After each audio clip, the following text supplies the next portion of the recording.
Volume 2, Chapter 32, The Beginning of the Struggle over American Bishops. The Anglican Communion, even in those colonies where it served as an established church, lived under strictly local control. Ministers were appointed by local vestries and approved by the governor of the colony. The Church in America thus remained under secular American and even local direction. It was not subject to more than the nominal control of the Bishop of London, nor could it be otherwise so long as the Church was not represented by resident bishops in the American colony. The only pleas for the installation of Anglican bishops in America came not from the southern colonies, where the established Anglican clergy relished their independence and the laity their local control, but from the far weaker missionary clergy in the northern provinces. The first agitation for American bishops came from the Society for Propagating the Gospel, SPG, the great English missionary society founded in 1701. The SPG proved to be the greatest single force in extending the Anglican communion in America, especially in the northern and middle colonies. Dr. Thomas Bray, founder of the SPG, was the first to launch the campaign in 1701, and the cause was soon taken up by the Reverend John Talbot, one of the leading missionaries in the society in the middle colonies.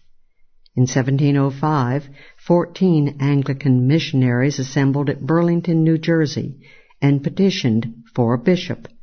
The SPG itself continued to head the agitation, and the campaign came to a climax in 1713, when petitions for bishops came in from New York and New England, and Queen Anne agreed to the proposal. This agreement is not surprising, as it fitted in admirably with Queen Anne's high Tory aim of exalting the power of throne and altar over her hapless subjects. The death of Queen Anne in 1714, however, followed by the accession to power of Sir Robert Walpole and the Whigs, shattered the plan for American bishops and dashed other high Tory hopes as well. Thus ended the first campaign for an American episcopate. The SPG now ended its organized agitation, but petitions from missionary ministers continued to come into London. At first, the agitation was rather desultory, but the lead was soon taken in 1723 by a group of Connecticut ministers newly converted from the Puritan faith and headed by the Reverend Samuel Johnson and Timothy Cutler. Johnson and Cutler mobilized the New England Anglican clergy to petition for bishops in 1725 and 1727. The dramatic conversion of Cutler, the rector of Yale College, the center of Orthodox Calvinist training in America, along with several Yale instructors, particularly rankled and alarmed the Puritan clergy of New England. Especially galling was Cutler's admission that he had been a secret Anglican even before assuming his post at Yale.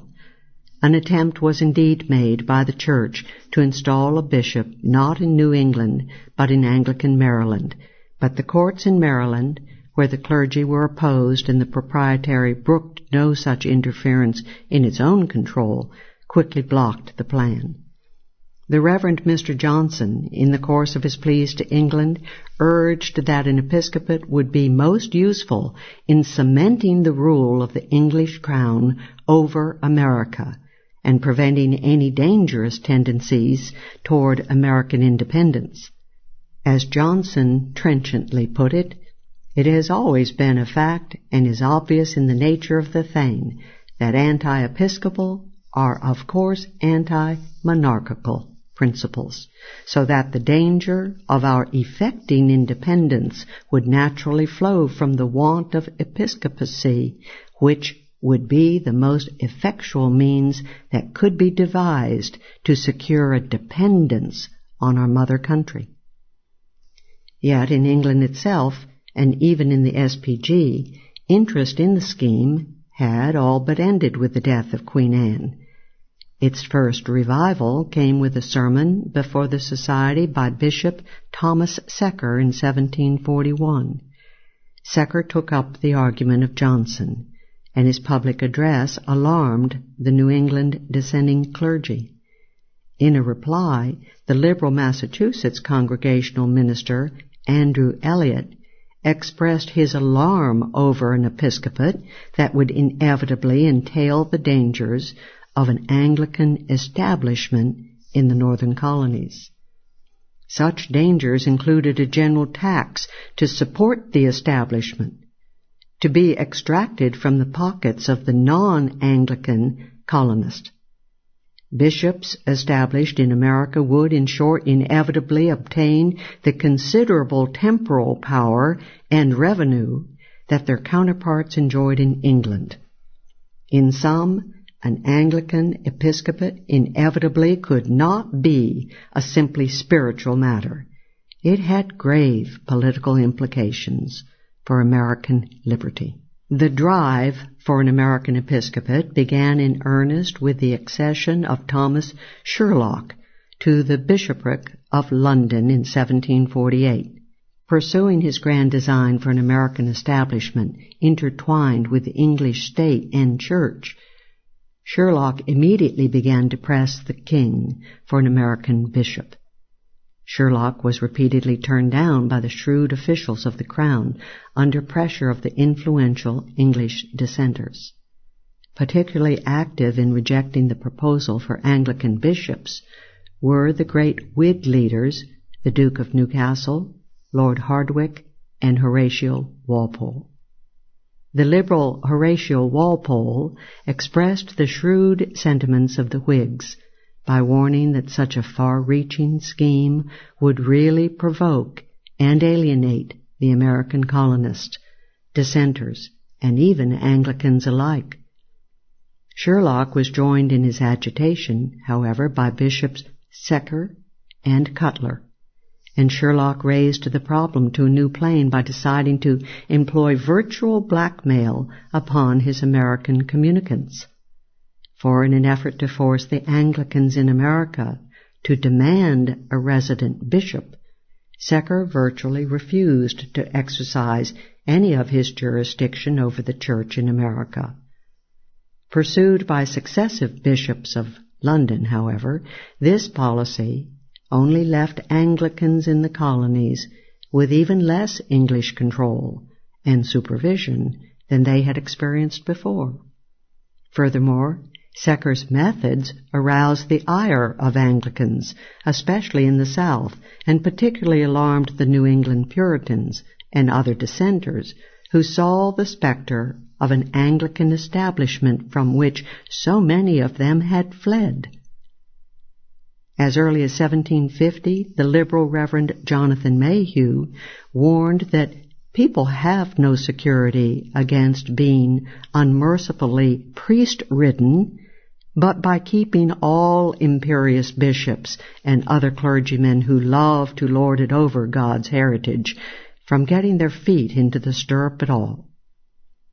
Mayhew trenchantly warned that, in plain English, there seems to have been an impious bargain struck up betwixt the scepter and the surplice for enslaving both bodies and souls of men.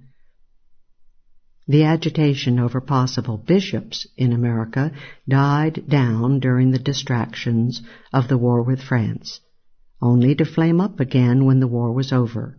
In addition to the specific problem of the bishops, general Anglican encroachments on religious liberty exerted a significant impact on politics and opinion in New York.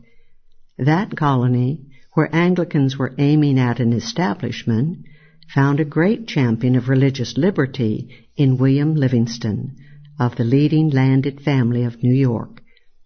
As a student at Yale, Livingston had been influenced by the English rationalist liberal writings of John Locke and the Independent Whig, rather than by Calvinist orthodoxy.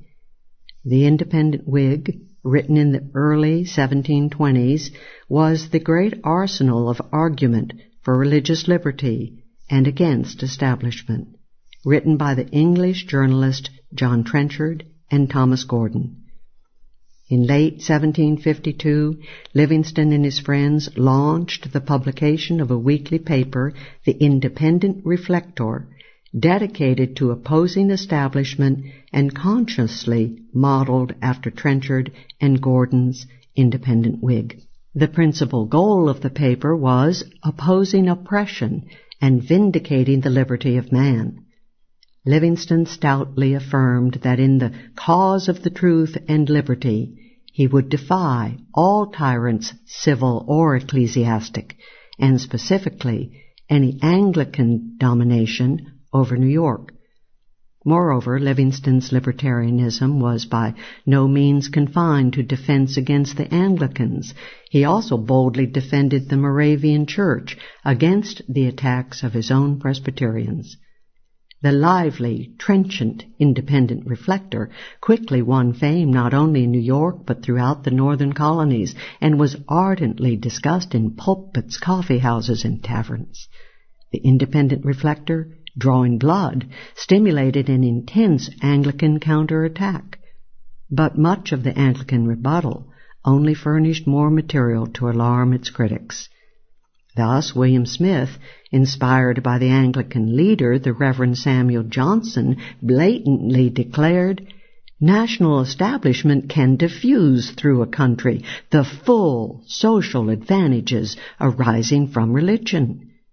If, according to the Reflector's scheme, all religions were equally favored by the civil power, none established, and every man left at liberty to preach and practice what he thought proper, what a scene of confusion would thence arise from such unbridled liberty of conscience. As to the political uses of national establishments, the statesman has always found it necessary for the purposes of government to raise some one denomination of religion above the rest. This favored denomination, by these means, becomes, as it were, the creature of the government, which is thus enabled to keep all in subjection. But let a government once give away the power of bestowing its own favors, and let all sects and persuasions be equally favored, equally independent, how shall they be influenced, or how ruled?" Smith concluded by accusing the Reflector of being un-British. This leveling notion of perfect religious equality before the law was derived not from British liberty, but from the Frenchman Voltaire. In contrast, William Livingston declared that matters of religion have nothing to do with the interest of state. The civil power hath no jurisdiction over the sentiments or opinions of the subject. Anglican pressure, however, soon made a mockery of any freedom of the press in the colony. Livingston's printer, threatened with deprivation of the vital public printing contracts, succumbed to pressure and refused to continue printing the Independent Reflector. Printers in Boston and Philadelphia also refused to print the controversial paper, and it was forced to close in early 1754. But while the Anglican government managed to kill the Reflector, the paper refused to die. Its name persisted, and bound copies and later reprints were eagerly sought. Furthermore, the public protest induced another New York paper that had closed its doors to anti-establishment opinion to open them again, and William Livingston continued with learning and wit to belabor his opposition in a Watchtower column. The religious controversy also served to polarize New York politics, with the Delancey faction becoming a pro-Anglican party and the Livingston faction reflecting its Presbyterian leadership.